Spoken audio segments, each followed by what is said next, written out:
วิสาครูบาอาจารย์ครับพระมหาเถระทุกรูปแล้วก็เปิดสาธมิกด้วยนะครับเจริญพรศรัทธาญาติโยมทุกท่านนะปะกันเช่นเคยนะสนทนาธรรมยามดึกเดือนกลางคืนปะกับประจานพระมหาบวรวิรัตนโชโตนะวิเลยสงนครลำปางนะคลื่น106.5 เมกะเฮิรตซ์แล้วก็ออกอากาศอยู่ที่วัดอุทุมพรบ้านตาเดือนะวันนี้ก็เป็นวันอังคารที่25 กุมภาพันธ์ 2568เนาะสถานเนาะบ้านตาเดือฮะอะไรฮะติดแล้วกะติดแล้วเหรออ๋อติดของแต่กันแต่วันนี้แต่กะบ่แต่ถึงวันน่ะแต่ถึงวันน่ะมันแต่ถึงวันนะกะโอ้มีวันไหนมันแต่ถึงวันวันใดก็เป็นวันแต่ฟังเข้าได้ยินตัวเก่าเหมาะวันแต่จะได้ยินยืนนี้เนาะโอ้แต่คืนนั้นเห็นงานละอ่อนเห็นงานพระนิสิตอยู่คืนเจ้าก็อันก็คุมเขาทำงานเดี๋ยวพออันเนี้ยก็ตีเที่ยงคืนนึงก็แต่คืนน่ะหมู่ละอ่อนทำงานกันแม่ว่าขอวันนี้ร้องพอละจะแตกก็ว่าจะปลอมแตกวันนี้เนาะก็แตกกับวันนี้ก็ไอ้แถมก็โอ้มันฟังกับเสียงตัวเก่าอ่ะม่วนดิก็ม่วนเหมือนกันน่ะม่วนดิกาฟังเสียงตัวเก่าเนี่ยม่วนเหมาะขนาดอ่ะเหมาะก็เป็นว่าอู้ดีอย่างละเนาะหลอนๆมาฟังเสียงตัวเก่าเข้าท่าลูกหอเองแหละเข้าท่าที่เขาอู้ดีละเนาะก็อู้ม่วนนั่นแหละเนาะน่าเจ๋อเลยอีก็ได้เนาะก็ได้ฟังเข้ากับใครหัวจะตัวเก่าเลยโอ้ม่วนแล้วฝนตกก่อนวันเนี้ยตกวันเดียวกับคืนเดียวกับอ๋อหมอกมากับตกวันนี้แดดหมอกของฝนมันหายนะกับแม่จ่วยได้จะหนักหรอนั่นน่ะตกคืนเดียวนักแต่ตกคืนนั่นน่ะนะก็น้ำเต็มมันลูกม้าไม่เจ้าน้ำก็เต็มโป้ก็นักเหมือนกันนะแหละเจ้าจุ่มเย็นแทนที่มันจะร้อนมันเริ่มเย็นละนะมันตกมาแต่ตึงเย็นแต่น่ะเนาะก็วันน้ำฝนนี่เนาะมันตึงเย็นเหมือนกะถ้าเป็นน้ำฝนเหมือนเย็นเหมือนแต่น่ะถ้าฮดต้นไม้มันก็ลดถ้าเป็นน้ำฝนมันกุมเหมือนน่ะมันจะเหมือนน้ำบอน่ะเนาะเขาฮดต้นไม้น้ำฝนลงมาโอ้มันเย็นมันจืดมันอากาศเดือดร้อนมันเย็นก็เลยเย็นเหมือนจ้ะเวลาฮดน้ำทั่วไปเนี่ยมันอากาศมันบ่เย็นอย่าเป็นนะฮดหนักแก่มันก็เลยร้อนมันนี่ร้อนมันนี่อันนี้โทษทีเดียวมันก่อนอันกดแต่เดียวติดเลยอีแต่เดียวกะกำลังหักกดนี่ก็เขาถามอย่างที่จะเขาถามกับวันนี้นะกลับมาสู่สภาพปกติแล้วนะโทรมาแล้วติดโทรมาแล้วติดนี่นะก็มันอย่างอีนี่กันหน้าไข่โทหากันมันกันไข่คู่กันหม่อนดีดีแล้วเป็นชิหลอบเช้าหลอบนี่มันเรื่องมาไข่อู้กันละไข่นอนพังยานะแต่ชัดเจนปกตินะแม่เนาะน่ากันว่านี่มอนได้ชัดเจนนี้นะอ๋อโอเคสาธุแม่สาธุเจ้าสาธุใจเด้อเจ้าสาธุเจ้า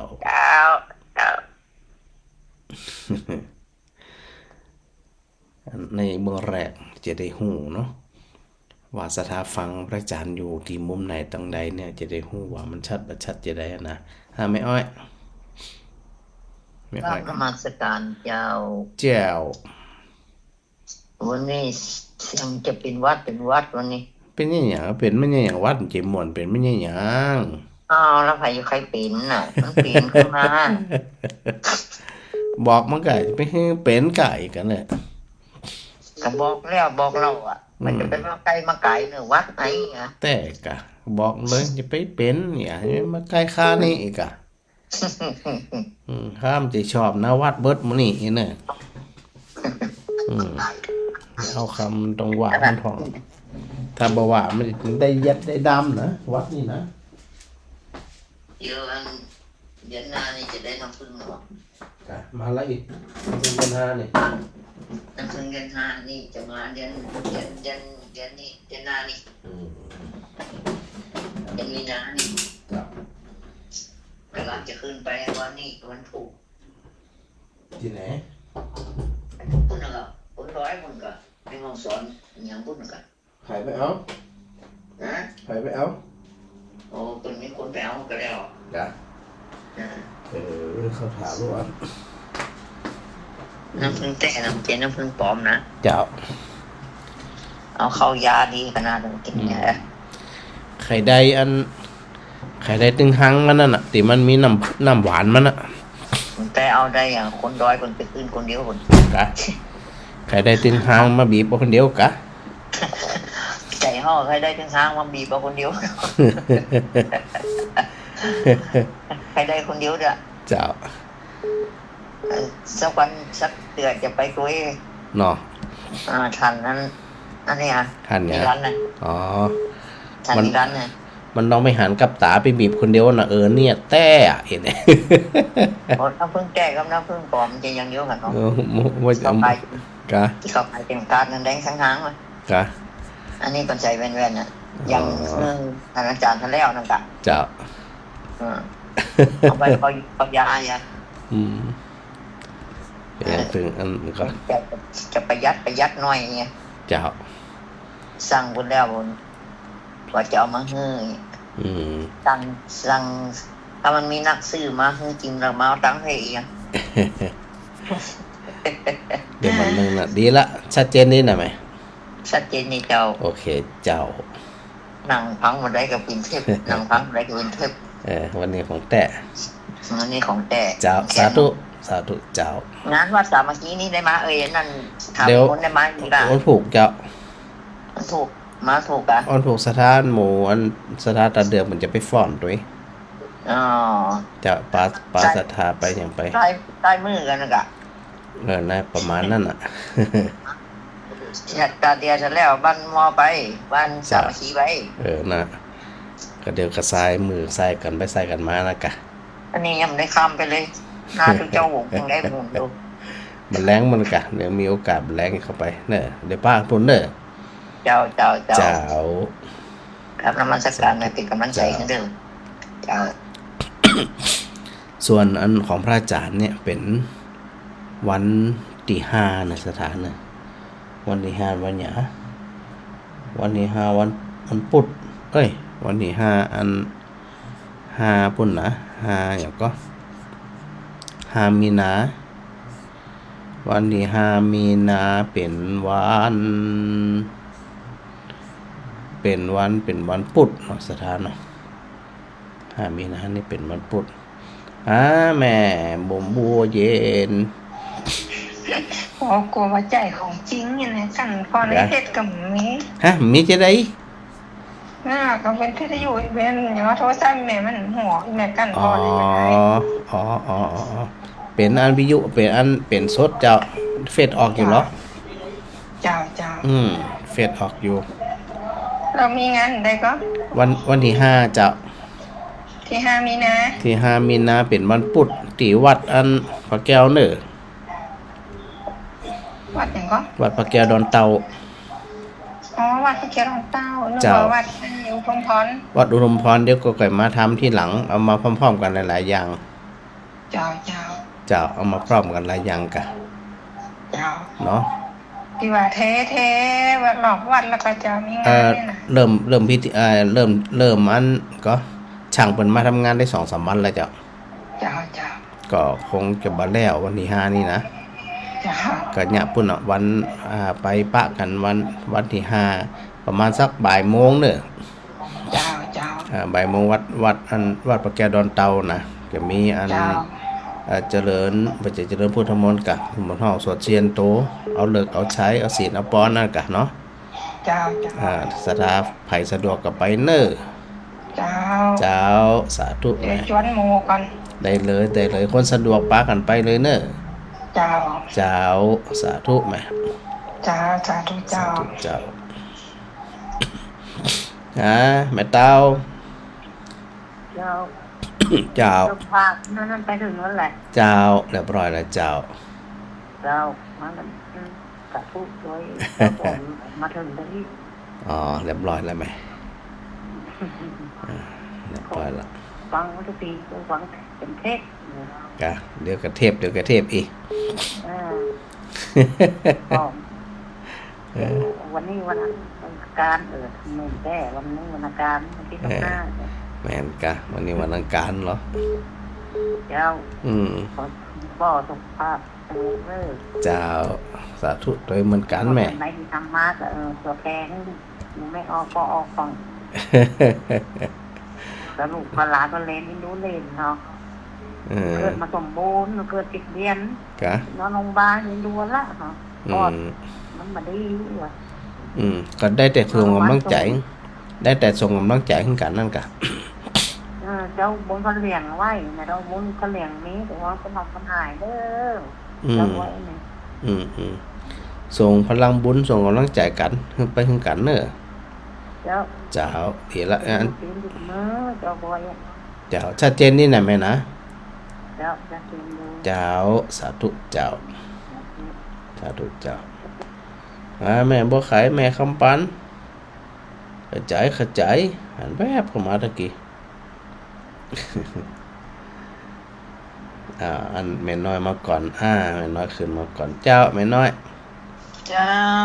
แม่ฟังโฟนในติ้นอยากเนอะ2 สาย 3 สายล่ะ กะวันนี้ติดหยาบเอง เจ้า มาล่างมันติดฝุ่นดูกะมันก็เลยมันได้มาหยาบ เจ้าวันนี้เย็นนะพระอาจารย์ลมส่งเนี่ย แม่นจะออกไปข้างนอกนี่เย็น เจ้าแม่ไปสวดมนต์มาปั่นรถถีบมา เย็นเร็ว ต้อง ๆอี บุ่งบ่มเจ้า นึกถึงบรรยากาศหน้าหนาวแล้วกันมันยังหนาวแปะหนาวว่ากำเตียปีนี้ เจ้า มันหนาวสัก ฝน กำ ยังตกอยู่นะเนาะ ยังตกยังมีอันกรมอุตุปนว่ายังมีฝนอยู่เจ้า เพิ่นว่าตึกวันที่28น่ะมีฝนอีก เป็นยังเอากับเกียมไว้ มืดเป็นตีวันนี้แม่ว่าตึงว่าตกเนาะเป็นว่าตกกันอ่ะ เป็นยังธรรมดามันถึงเวลาเตือนมาได้ แม่นน่ะ ถึงเวลามาถึงตกเนาะ เจ้า นี่ละชัดเจนนี่นะตามบันไร เจ้าชัดเจนนี่แม่เป็นกำลังใจพระอาจารย์เด้อ เจ้าสาธุเจ้า เจ้าสาธุเจ้าแม่ขจรขึ้นมาก่อนละนะเจ้าอันที่จะอยู่บ่ออกเด้อ ฮะ ที่จะอยู่บ่ออก มาออกจะได้ที่อื่นมันก็ฟังวิทยุเหรอ ทั้งโทรศัพท์เนี่ย กะ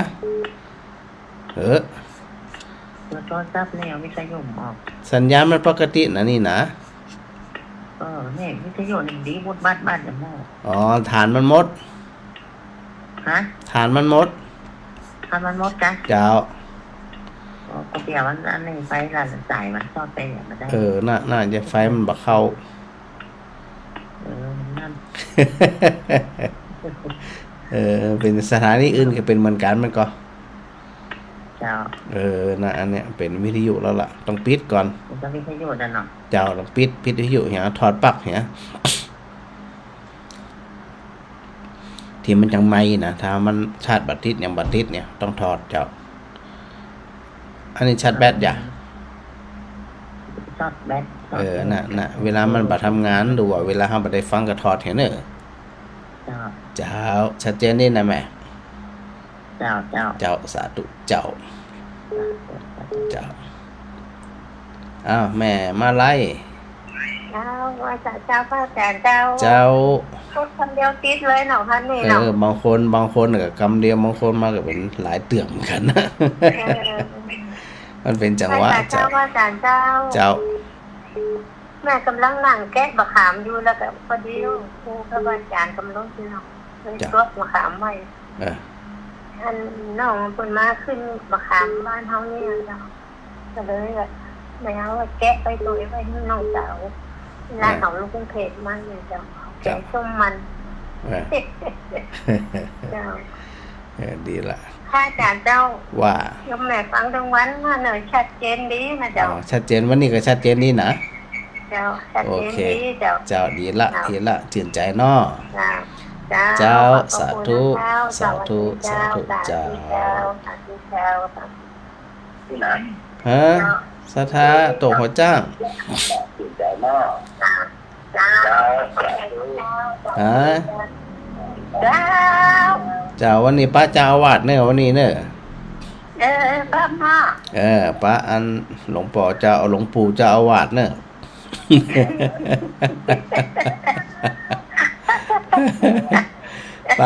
ป้าที่วัดป่าฝางอันสถาตกพระจ้างฟังพระจานกระดานนักเนยอ่ะตะกี้แม่คำปานหันขึ้นมาหยุ่มกันนะบอกว่า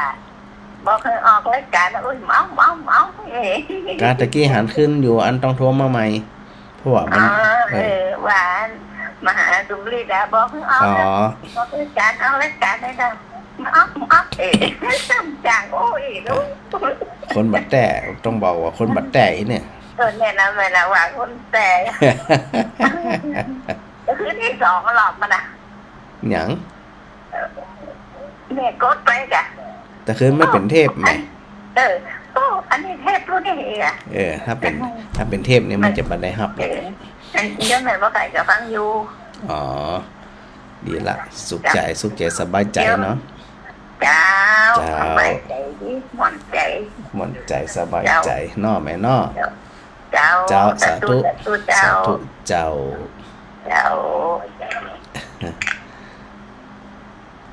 ช่วงจังหวะนะบางทีมันช่วงจังหวะแม่คำปั้นโทรมาใหม่หาจังหวะหาโอกาสนะบางทีมันช่วงสายมันซ่อนผ่องยังผ่องนี่เนาะว่ากันไปนะ บ่อมกำหนึ่งในอันการไปหับบนห้องว่าหับรางวัลเสาเสมาธรรมจักรในสถานะที่อันวัดปฐุมวนารามกรุงเทพไม่รู้ตรงกูได้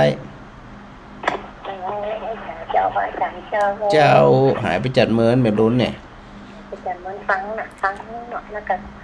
ได้โทรจะโทรเขาโทรเขาอู้เมินจะโทรกับบัตรเขาโทรแล้วก็อู้เมินกันตอนนี้ได้จังหวะพอดีโทรเดี๋ยวนี่อย่าติดเลยอยากเจ้าได้ยินว่าอาการที่25แม่นแต่ลงวันนี้อาการที่25วันนี้นะ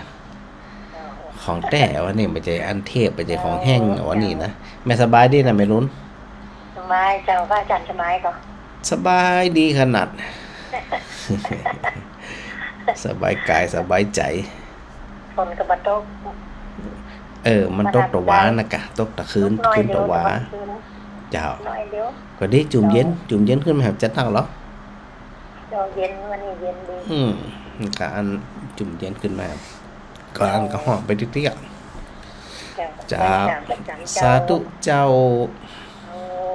สาธุเจ้าพระอาจารย์เดินทางเข้ากรุงเทพวันที่1แล้ววันที่2ช่วงบ่ายๆก็มีอันบนห้องว่าประชุมเชิงปฏิบัติการเนาะแล้วก็อันวันที่3ก็ให้เขารับพระราชทานแม่คำปานเจ้ากับอาจารย์เจ้าฟังอยู่นะชัดเจนนี่นะเจ้าวันนี้ป้าอาจารย์สมฤทธิ์อยู่เจ้าว่างานพระอาจารย์หนักเนาะเจ้างานมันถึงขนาดนักไหมเจ้าสปะกำลังใจนะเจ้าเนอเจ้าสาธุแม่เอาไว้เจอกันปุ่นเนาะสาธุเจ้าดีอย่างวัดนี่ก็อุดมพรมาแน่ปุ่นได้เลยวัดอุดมพรก็ได้ยังก็ได้เอาสะดวกกว่า เจ้าเอาไว้โอกาสหน้ากันเนาะได้เลยเจ้าสาธุเจ้าสาธุเจ้าเจ้าสถาตกหัวจ้างจริงๆก็มีแถบทุกหมู่บ้านนะที่ฟังพระจาในช่วงค่ำคืนเนาะเป็นช่วงเวลาที่สบายอกสบายใจหลังจากที่ทำการทำงานนักผ่องเบาผ่องช่วงกลางคืนก็ถือว่าเป็นช่วงของการพักผ่อนเนาะแล้วตอตะกี้นะวันที่3 ที่พระอาจารย์พระราชทานรางวัลเสาเสมาธรรมจักรสมเด็จพระเทพเนี่ยพอวันที่3เสร็จเรียบร้อยนะวันที่4วันที่3แรงๆกับปิกเลยแล้วมาถึงเพศก็วันที่4พักวันหนึ่งแล้ววันที่5นะวันที่5เราสักบ่ายโมงเนี่ยก็จะมีพิธีเปิดห้องว่าตอนรับ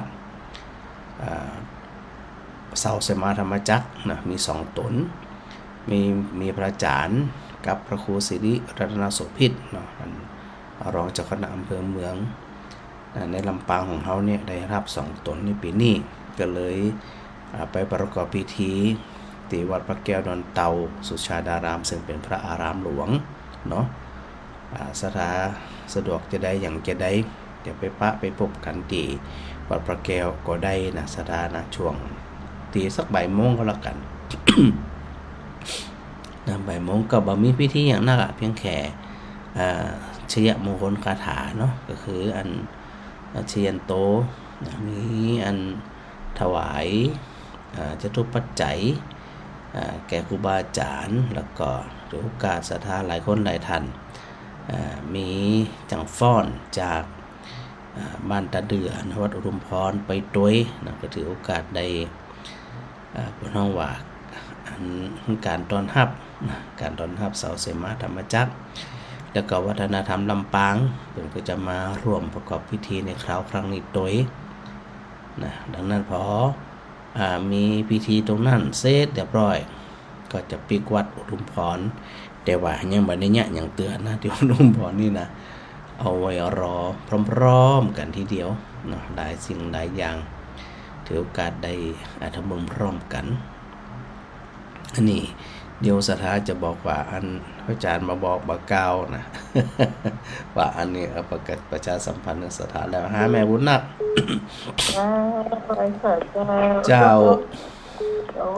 ฝนตกก็เจ้าฝนบัดตกเจ้าตกตะวันละตกตะวันนะนั่นได้บ่มีค่ะตะวันมันตกอ่ะบ่มีเบิดก็ได้เดี๋ยวมันต้องตกวันนี้จะบ่มีวันตกก็ถือว่าปทุมพรต้นจ้าเป็นเย็นนี่แหละเย็นจุ๋มจึกอ่ะก็ฝนตกหำเข้าอ้อยเป็นโหก็อ้อยเป็นได้ยินแบบเด็ดต้นอ้อยนี่ขึ้นไม่เ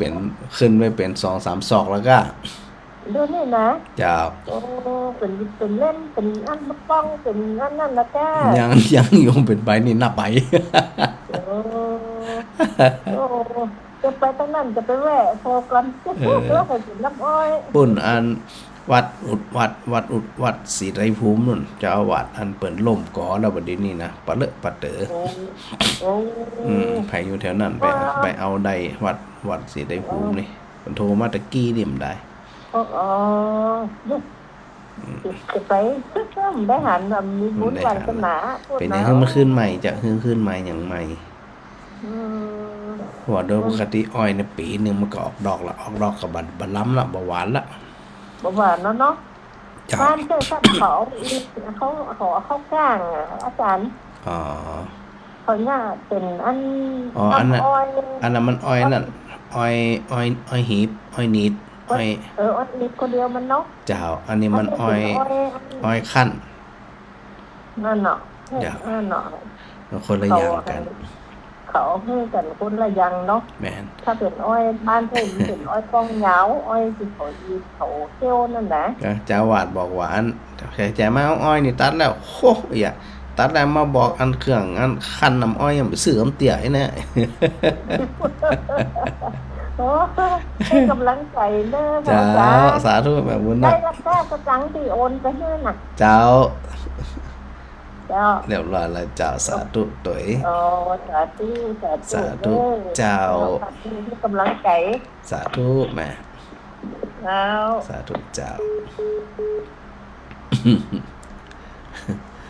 พูดถึงเงินเจ้าวาด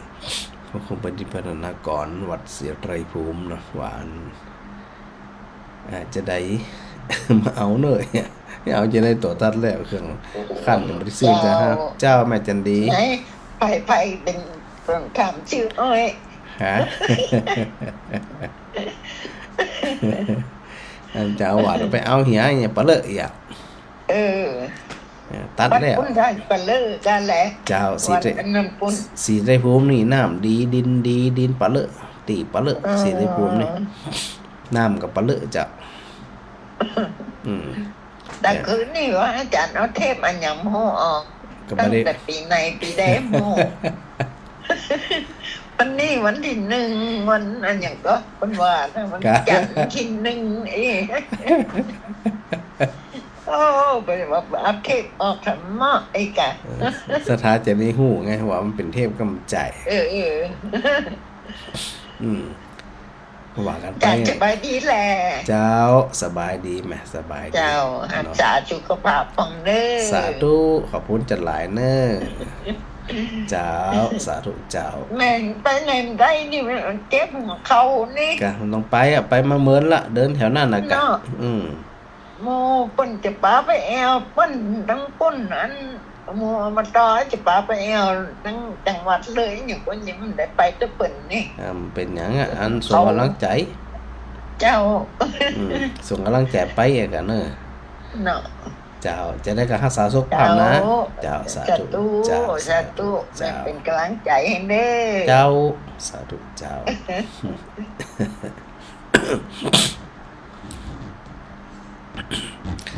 อันวันตะวาวันใดหาที่พระอาจารย์ในอูเรื่องราวต่างๆเนาะ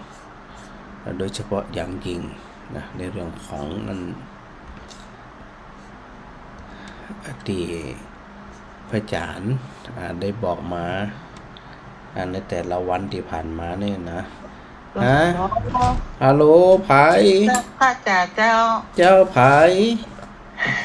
แม่ยนอยู่ตลอดนะชื่อนะเจ้าโทรมาหา แม่ยังก็ พระจ่าเจ้าแม่ยน หยุดแม่ยุนนี่กะ เจ้า แม่ต้องอยู่ทางไหนนี่ อยู่อันตลอดมันชื่นเจ้า อยู่วังจีนพุ่น เจ้า โอ้ขึ้นมาไปดังถึงพุ่นกะ เจ้าได้ยินชัดเจนนะเจ้า โอ้เขาถามรู้อัน แล้วก็ว่าเจ้าก็ได้โทรมาหาอันพระอาจารย์เจ้าฟังอยู่ก็ทุกคืนเจ้า กะแม่ยุนเนาะ เจ้าแม่ยนเจ้า โอ้ย อยู่ตลอดมันชื่นปลาซักเลยเจ้า วังชินกะ เจ้า วังชินป่าซักอีกะแม่ เจ้าคณะหาโทรข้างไหนเจ้า โอ้น่ะกะอันเบอร์พระอาจารย์อันบอกคุณเบอร์ข้างแรกอีกะ ก็ว่าอันโอ้หมอนนี่นะเจ้า หาไผอู้ม่วน พระอาจารย์นะเจ้า อ๋อกะ ว่าอันโอตได้โทรมาหาอ่ะ มาโทรมาเตะถือโอกาสอย่างน้อยๆก็ได้จืดอกจืดใจ อันพระอาจารย์เจ้า เป็นหยังเพราะว่าเป็นนั่นรายการของการสนทนาธรรมอยู่แล้วเจ้า ขันแล้วข้างไหนเจ้า ครั้งแรกเลยเนี่ยเนาะ เจ้า ฟังถึงวันฟังมาเมินได้ยังแม่ มันก็คู่คืนเจ้าแล้วก็หมอนนี่เจ้า เมินได้ยัง โอ้ได้หลายเดือนหลายปีเหมือนละเจ้า เจ้าปกติคน เขา อัน พังมาก้าทงแล้วเจ้าก็เกใจอันพระอาจารย์เจ้ามาเลยว่าต้องไปเกรงใจสถาวังจินเจ้าสาธุแม่สาธุมาอยู่ ลองตั้งแม่เจ้า เจ้า เป็นลองตั้งดีละเจ้า บนรักษาเนอ เจ้า เจ้าสาธุ เจ้าสาธุ อันก็กึดถึงอันศรัทธาตั้งเมืองแปมกันนะอำเภอ2เนาะอำเภอ2อำเภอวังจิ้นเนี่ยเปิดฟังกันหลายเหมือนกันนะเนี่ยที่พระอาจารย์ว่าเนี่ยคือหึงศรัทธาได้โทรมามาจากกันเนี่ยจะได้ฮู้เนาะว่าอันได้ยินได้ฟังชัดเจนบ่ชัดเจนจะได้นะถ้าบ่อ่านเนี่ยมันจะฮู้นะถ้าศรัทธาบ่บอกเนี่ย ว่าฟังจากท่านจากนี่เนี่ยพระอาจารย์จะมาหูละนะแต่พออันสถาอย่างเอียก็ยังไม่ยุ่นเนี่ยได้โทรมาตะกี้หูละ ดังไปถึงเมืองแปะปุ่นเนาะที่ดังไกลๆนะเมืองแปะปุ่นกันนะดังไปไกลเนาะก็ถือโอกาสที่ที่ว่าอันสถาได้มีจังหวะนะมีโอกาสได้โทรมาแล้วก็ได้ได้จ๋ากับพระอาจารย์นะโดยสำคัญก็คือได้หู้ไงได้หู้ว่าอันสถาฟังพระอาจารย์อยู่กับท่านตัดนี้นะถ้าสถาบันได้โทรมาพระอาจารย์มาหู้อันนี้ก็ว่ากันแล้วว่ากันแถมเอามาหู้แน่นอนนะดังนั้นก็จะต้องรายงานผลการทับฟังพระอาจารย์โดยอย่างน้อยๆก็จะได้รู้ว่ามีสถาฟังอยู่ตัดทันตัดนี้นะก็ต้องขอมรณาสาธุ สถาตังอันวังจินเมืองแปะเนาะสาธุเรนเนอร์เอาละจากนี้ไปเดี๋ยวพระอาจารย์ขอเวลาในการนำเข้าสู่อาการสนทนาธรรมก็ต้องขออภัยที่ยังบ่ได้รับสายเตือนเนาะสถานเนาะเดี๋ยวโอกาสเดี๋ยววันพระอาจารย์จะได้ได้จ๋าสถานในเขาต่อไปเดี๋ยวครับสายเพื่อรายงานผลการทำฟังฮะแม่มาลี เจ้าการนมัสการเจ้าพระอาจารย์ มีอยู่ดังก่อน ดังเจ้าอันยกแทนด้วยหวังเป็นเทพแถม ไปเป็นเจ้าไหนเป็นเทพเป็นแต้นี่กะ ยกแทนกดไปเสียนี่แล้วมันสีแดงกว่าคืนแล้วก็ลายอันพอในนี่ก็พระอาจารย์มันป้าไล่กลุ่มของวัดอุทุมพรนี่แน่เจ้ากะแล้วอันตอนนี้ขึ้นก่อนอันเฟซบุ๊ก ตอนนี้คือพระเจ้านี้นะเจ้าถึงได้โทรหานี่ของแท้ด้วยนะเจ้า บางที ชัดเจนจะดีเจ้าวิทยุ ดีละตะกี้แม่อันขจรบัดได้ยินฐานหมดแน่นอน คนอื่นบัดได้ยินเจิม เจ้าอาจารย์จะออกเดินทางวันที่1เหรอเจ้า พระอาจารย์เดินทางวันที่1เจ้า แล้วก็จะมาวันที่5นั่นบ่ มาวันที่3บัดแรงนั่นน่ะเจ้าพอฮับจากสมเด็จพระเทพเสด็จก็ขึ้นมากับมานอนที่อันมาที่วัดอุทุมพรนี่แล้วก็พอวันที่5แต่วันที่5นี่จะไปที่วัดอันนั้นแหละเจ้าวัดพระแก้วเจ้าถืออันประกอบพิธีในการเพิ่นฮ้องว่าอันถวายพระเกียรติกับอันสมเด็จพระเทพเป็นตัวยที่เพิ่นได้พระราชทานรางวัลเสาเสมาธรรมจักรเจ้ามันจะเริ่มที่บ่าย2เมื่อไหร่เจ้าตีไปสักบ่ายโมงแล้วกันเจ้าถ้าไปจะไปเจ้าเอาก็ได้เนาะเจ้าได้กับพระเจ้ามันจำป้าไผเตียกันนะไปสักเตียงก็ได้หรอสักเตียงพระอาจารย์ก่อนน่าจะไปถึงหั่นก็ประมาณสักเตียงวันน่ะมั้ยเจ้าแม่ก็ว่ากับแม่เพิ่นพาอยู่เนี่ยเจ้าให้สะดวกก็ไปเอาสะดวกว่านะให้บ่สะดวกก็บ่ต้องกังวลจะไปรวมยินดีมุทิตากับอาจารย์นะเจ้าพระอาจารย์ได้เลยยินดีเลยเจ้ามาปลูกกันแล้วก็เป็นกำลังใจแล้วก็มันอยากปลูกมะเขือก็ได้มะเขือนั่นเนาะเจ้าอาจารย์ถูกต้องเจ้าสร้างความดีก็ได้รางวัลนะเจ้านั่นน่ะก็หลายคนหลายท่านก็เหมาะสมน่ะเจ้าเหมาะสมนะเจ้าอาจารย์ผ่านแปลจังได๋ก็มียกแต่เป็นผู้เป็นคนแต่พระอาจารย์นั่นเนาะนั่นแหละเป็นนั่นเปิ้นฮ้องว่าปลูกมะเขือแล้วได้กินมะเขือยังหวานนะกะ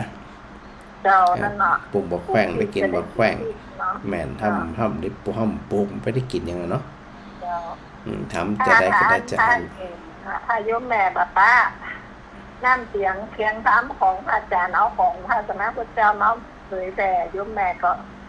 คงจะเป็นผีได้แล้วโอ้โหเดี๋ยวนี้เนี่ยชื่นใจที่ศรัทธาฟังแล้วเป็นประโยชน์กับศรัทธาที่ได้น้อมนำเจ้าพระอาจารย์น้อมนำพระธรรมของพระพุทธเจ้ามาใช้ในชีวิตประจำวันเนี่ยเป็นประโยชน์แท้ๆเลยนะคำว่าต้องไปหวังอ่ะทุกวันนั่นน่ะจัดไหนมันต้องไปหวังมัน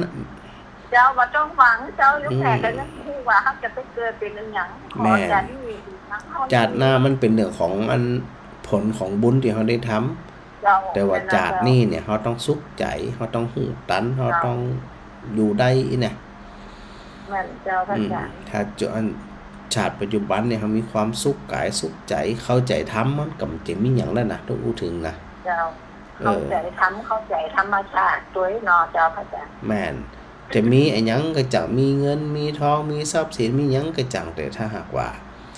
บ่เข้าใจธรรมชาติบ่เข้าใจธรรมะก็มีความหมายบางคนมีหญิงตุกเพราะบ่เข้าใจ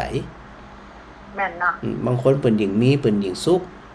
เพราะเปิ้นเข้าใจหรือบ่มีก็มีความสุขได้อีน่ะ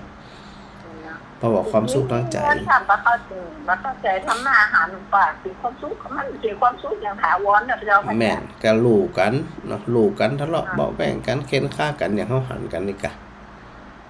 เพราะว่ามีธรรมอยู่ในใจมันมีความหมายสักอย่างไอ้นะดีละได้เรียนได้เตาซื้อม้านี่สมขนาดนักเจ้าพระอาจารย์หวังดีมุขตากับพระอาจารย์ตัวนะเจ้าเอาสะดวกเด้อครับไผสะดวกกับวันที่5ปะกันที่วัดพระแก้วเจ้า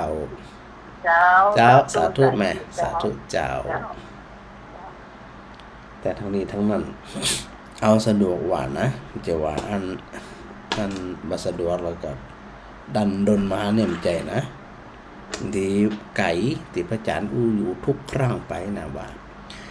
ไก่ผ่องบ่มีไผมาส่งผ่องบ่มีเปื้อนมาผ่องนี่นะไม่เป็นหยังวะก็อยู่บ้านนั้นนะ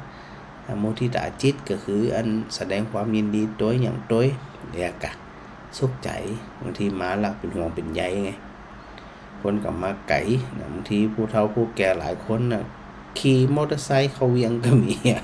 มันไก่ถ้าจีเนี่ยมาเห็นดีกว่าอยู่บ้านเห็นดีกว่าอาจารย์ว่านะเพราะว่ามันปลอดภัยตัวอย่างตัวเนาะที่ผู้เฒ่าผู้แก่ต้องระมัดระวัง ผมไม่ต้องไปคิดอย่างหลายนะสะดวกกลับมาเดี๋ยวจะหาว่าเปิดห้ามเห็นละใช่นะ ก็เป็นห่วงเป็นใยกันนี่แหละเนาะก็ได้บอกสถานญาติโยมทั้งหลายในเบื้องต้นไว้นะวันก่อนอดีตพระอาจารย์ได้อุกับแม่มาลีตะกี้เนี่ยว่าอันยังกระจ่างในสถานนะถ้าเฮาบ่เข้าใจธรรมชาติบ่เข้าใจความจริงของคนบ่เข้าใจความจริงของชีวิตมันก็อยู่แบบอยู่ไปตุกไปอยู่ไปตุกไปอยู่ไปจังกันไปอยู่ไปแจ้งกันไปอยู่ไปนินทากันไปแล้วก็บางทีมันทะเลาะเบาะแว้งกันเนาะมึงด่ากูด่ามึงนินทาคนโน้นเรื่องคนนี้นะถ้าหาว่าวันได้เข้าใจธรรมถือว่าเรื่องเหล่านั้นเนี่ยเป็นเรื่องที่ไร้สาระทั้งสิ้นเลยเรื่องไร้สาระมันบ่ได้เป็นประโยชน์ไปยามสักอย่างแล้วช่วงค่ำช่วงคืนเนี่ยหรือว่าบ่วันก็ตามหยังก็ตามสถาได้ฟังธรรมฟังธรรมก็คือพิจารณาตามแล้วน้อมนำมาปฏิบัติความสุขที่เกิดในปัจจุบันนี้นั่นแหละถือว่าเฮาเนี่ยได้ประพฤติปฏิบัติธรรมบางทีเนี่ยได้ข้อหนึ่งก็สุขใจเช่นการทำสมาธิแล้วก็การเจริญสตินะพอที่พระอาจารย์ว่าในเบื้องต้นตะกี้นั้นว่าวันนี้วันขำสมมตินะเราทำงานทำการทำงานวันขำปะผู้คนเยอะแยะมากมายเรื่องโน้นเรื่องนี้ชอบใจผ่องบ่ชอบใจผ่องมากระแทกมากระทบกับใจของเขานั่นซึ่งธรรมชาติเนาะเพราะว่าวิญญาณหัวใจเนี่ยเป็นสภาพธรรมเป็นสภาพที่รับรู้อารมณ์ทั้งหลายคือหู้อารมณ์ทั้งหลายทุกสิ่งทุกอย่างเลยนะแต่ถ้าหากว่าในช่วงบ่ค่ำบ่คืนเรื่องราวทั้งหลายเหล่านั้นเนี่ยถ้าหากเฮาจัดการมันได้โดยเจริญสมาธิการเจริญสมาธิเนี่ยก็จะต้องสำรวจความคิดสำรวจความรู้สึกสำรวจรอบตัวเก่าว่ามันมีอะไรอย่างจะใดพอสำรวจเสร็จเรียบร้อยเขาก็สามารถที่จะปล่อยวางทุกสิ่งทุกอย่างพ อปล่อยวางทุกสิ่งทุกอย่างนั่นแสดงว่าคลื่นสมอง จากที่ทำงานเต้นเร็วเนาะอันความดันเต้นเร็วอย่างเร็วเนี่ยนะพอทำสมาธิเนาะทุกอย่างมันวางลงอย่างเฮาบ่ได้เดินเฮามาอย่างเฮานั่งก็ได้นอนก็ได้นิ่งๆสำรวจร่างกายก็ดีสำรวจลมหายใจก็ดีหรือว่าคิดถึงความรู้สึกของตัวเองขณะนี้อยู่ก็ดีเพราะจิตนะมันกำลังไป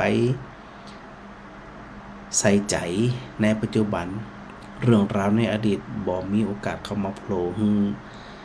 จิตใจเศร้าหมองได้เลยพอมันเบาแล้วเนี่ยนะกล้ามเนื้อได้ผ่อนคลายนั่นถือว่าได้พักผ่อนสมองได้พักผ่อนบ่เครียดบ่ตึงบ่โปร่งมันวางมันนิ่งมันเรียบมันเฉยสบายพอมันนิ่งมันเฉยสบายแล้วเนี่ยความเป็นอารมณ์ดีคือความสุขเริ่มเกิดขึ้นความสุขจะได้เกิดขึ้นเพราะมันว่ามีโอกาสที่จะนึกถึงสิ่งที่ยังใจฟุ้งซ่านได้เลยคลื่นสมองเบาลงเย็นลงโปร่งลงพอความสุขเกิดขึ้นบ่อยความทุกข์ก็อยู่บ่ได้มันก็ค่อยจางไปหายไปจางไปหายไปแล้วตัวจิตของเขาไปจับกับความสุขในขณะหนึ่งเนี่ยแล้วมันก็ไปจำสิ่งทั้งหลายเหล่านี้เนี่ยพอจำสิ่งทั้งหลายเหล่านี้เขาจะมองเห็นความสุขอันนี้ในเรื่องของการเจริญสมาธิกายก็ได้พักผ่อนใจก็ได้พักผ่อนจิตได้พักผ่อนทุกสิ่งทุกอย่างได้พักผ่อนพอมันได้พักผ่อนแล้วสถานเนาะมันจึงมีความสุขทางใจซึ่งเขาบอกต้องไปรอว่าสุขเนี่ยเขารอไปหวังจากนู้นจากนี้เขาเอาจากนี้ถ้าจากนี้เขามีสุขได้มั่นใจได้ว่าจากต่อไปมันก็เชื่อมสัมพันธ์กันในจากนี้เช่นเดียวกัน ฝึกมันยังมันทิ้งอารมณ์มันแล้วเพราะว่าโดยที่สุดแล้วมันมีอย่างเจ็บมันเนี่ยเขาเนี่ยมาเป็นที่ปึงพิงของเขาได้นะเขาก็อาศัยตัวจิตตัวใจตัวความรู้สึกตัวปัญญาตัวความเข้าใจของเขาเนี่ยเอามาไว้กับตัวของเขาเข้า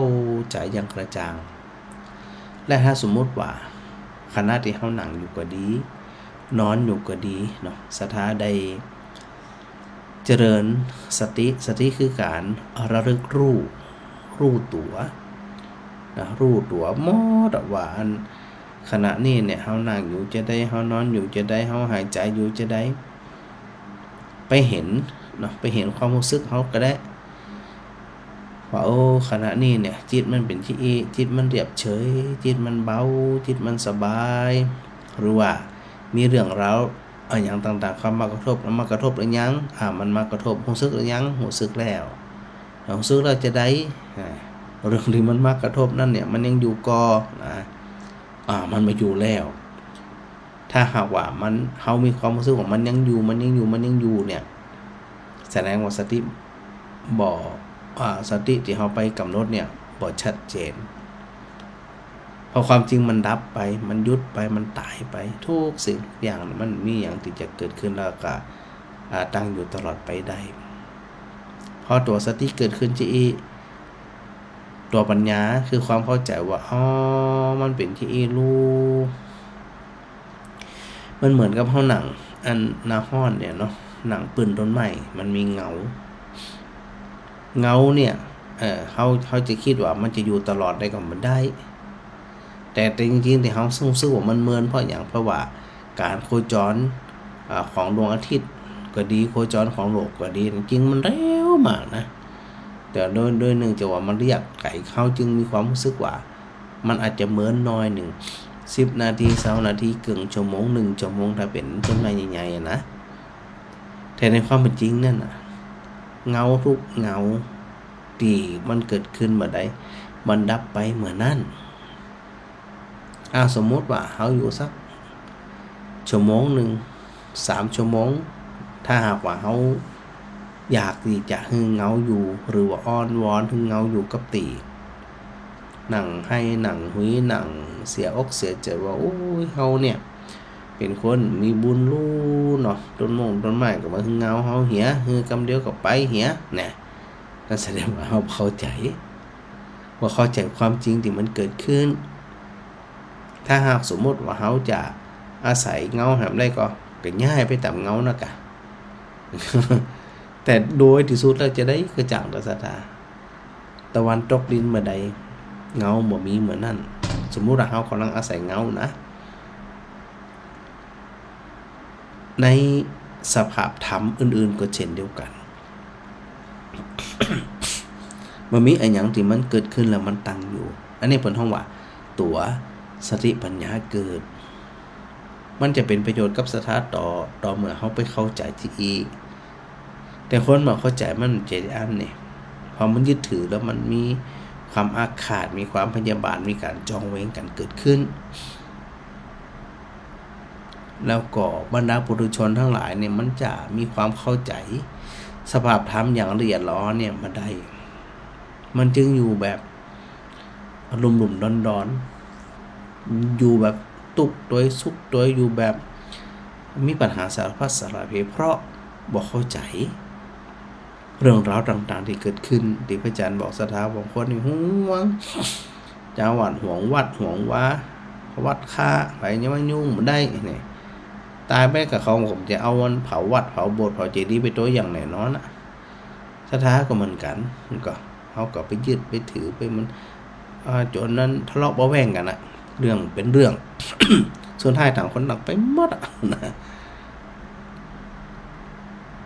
แต่ว่าหมู่เขาทั้งหลายเนี่ยเพิ่นว่าบริหารกายบริหารใจ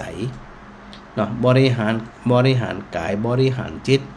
คือมันเหมาะสมมันต้องเหมาะสมต่ออันนะถ้าด้านนะที่มันตั้งอยู่ตามที่มันเป็นนั่นแหละศรัทธาเฮาจะจริงๆจะเฮาว่าความจริงมันเป็นแบบนั้นถ้ามาอันกัดตายกับเฮาก็แย่กะ ที่พูดถึงว่าอันหลายคนที่อันอธิษฐานอ้อนวอนเนาะบ่ฮืออันอย่างก็อาทิตย์เนี่ยมันผ่านไปเนี่ยได้ก็ไปได้จะได้มีทางมันไปบ่ได้อยู่แล้วจะอ้อนวอนจะขอจะได้จะหนึ่งไปได้อย่างแต่ถ้าหากว่าเขาเข้าใจความจริงที่มันเกิดขึ้นแต่เนี่ยเขาฮู้แล้วเหรอมันเป็นที่มันเป็นที่อันมันจะมีอย่างจริงๆขึ้นใจของเขาเป็นตัวธรรมศรัทธามีละอันนี้เป็นของว่าอยู่แบบฉลาดอยู่แบบการเข้าใจธรรม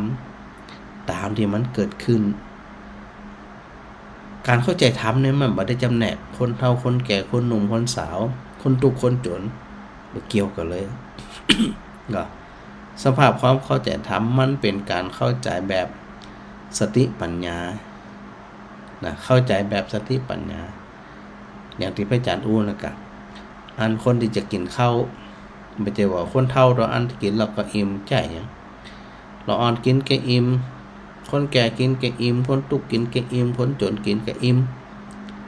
นะมันก็อิ่มเหมือนกันหมดนะเหมือนกันการประพฤติปฏิบัติธรรมก็เช่นเดียวกัน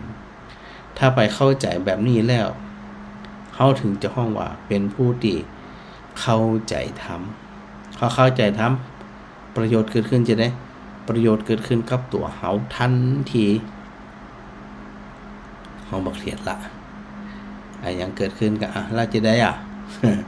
ดับไปยังดับไปแล้วดับก็ดับกะเรื่องเนี้ย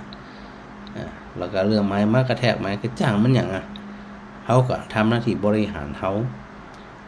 เปรียบเหมือนกับแดดเนี่ยเดี๋ยวกับม้าเหมาะหูกับม้าเหมาะ เขาจะไปยืนตากแดดบ้านค่ำก็แล้วแต่กะความเป็นจริงคนผู้ฉลาดมันก็จะหาวิธีมันก็ต่อหึงบ่มีห่มบ่มีต้นไม้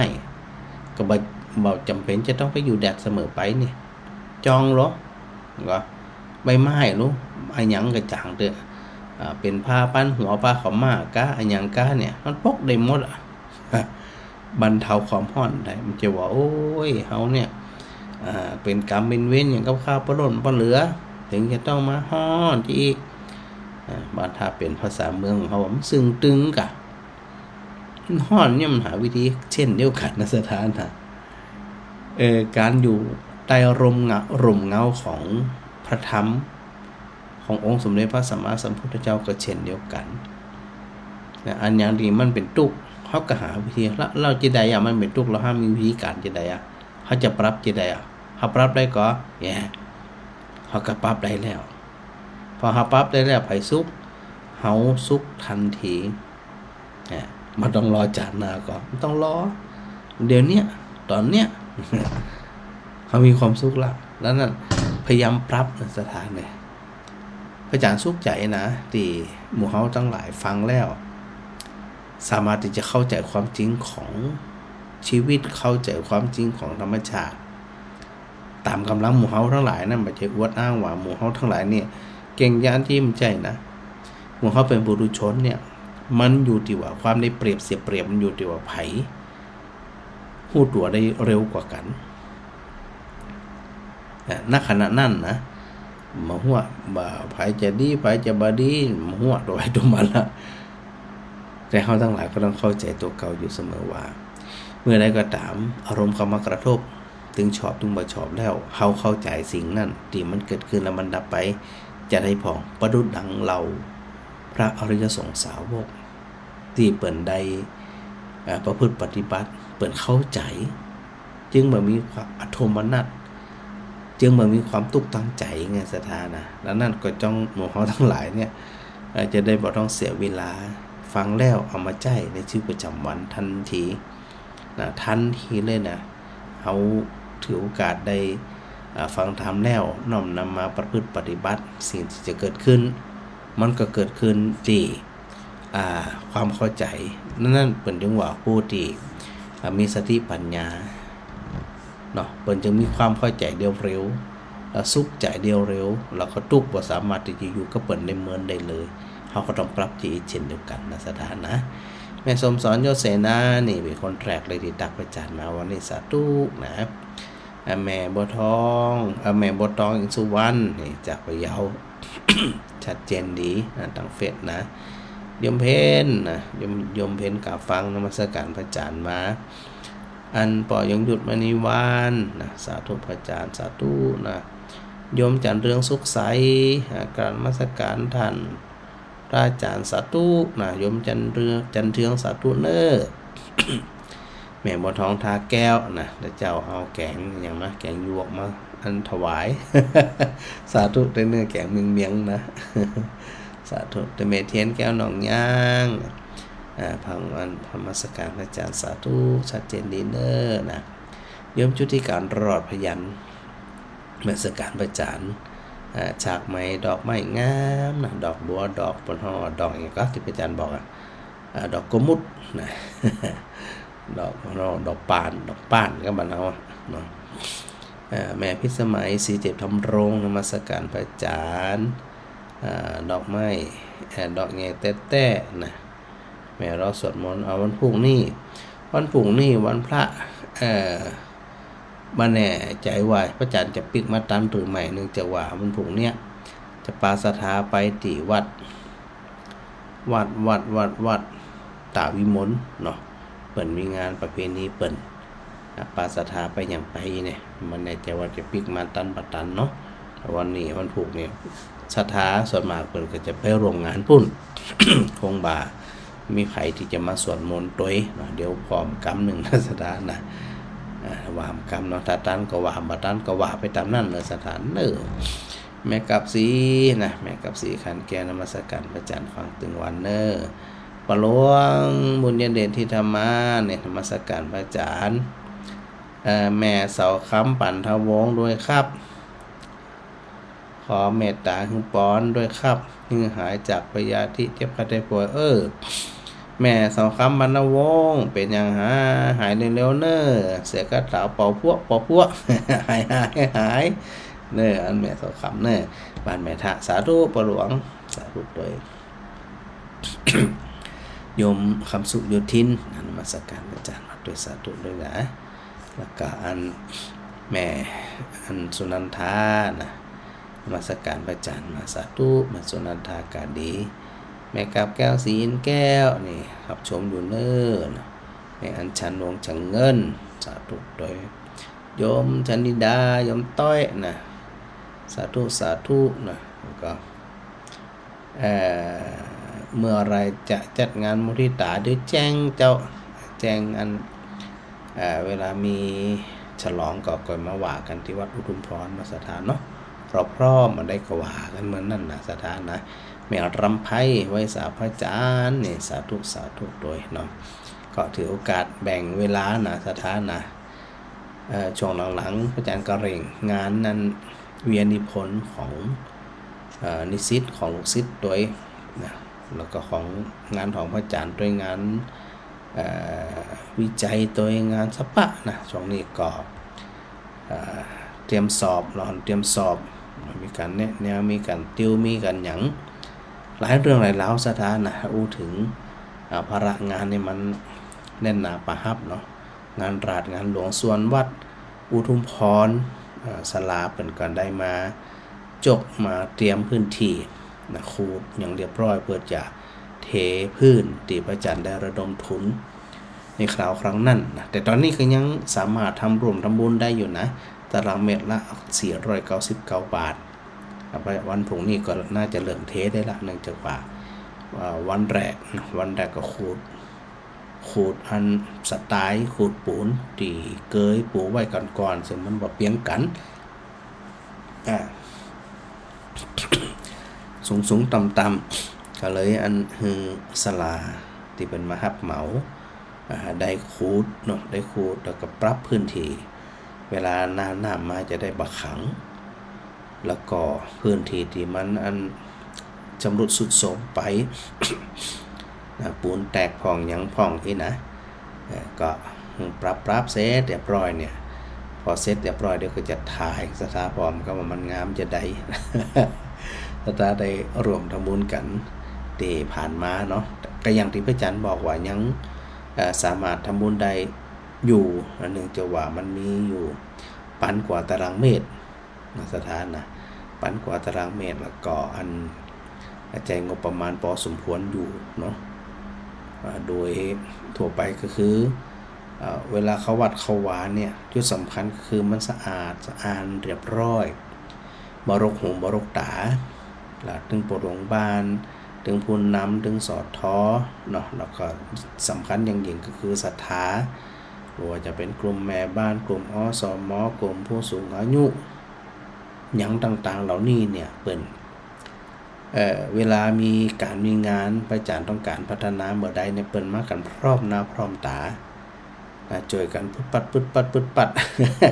คือวัดมันแคบตัวนะต่อใดนี่2 ไร่กับ90 ตารางวากะ20 ตารางวาก็90 ตารางวาเนี่ยน้อยเดียวนะดังนั้นเนี่ยเวลาสถามาจ่วยกัน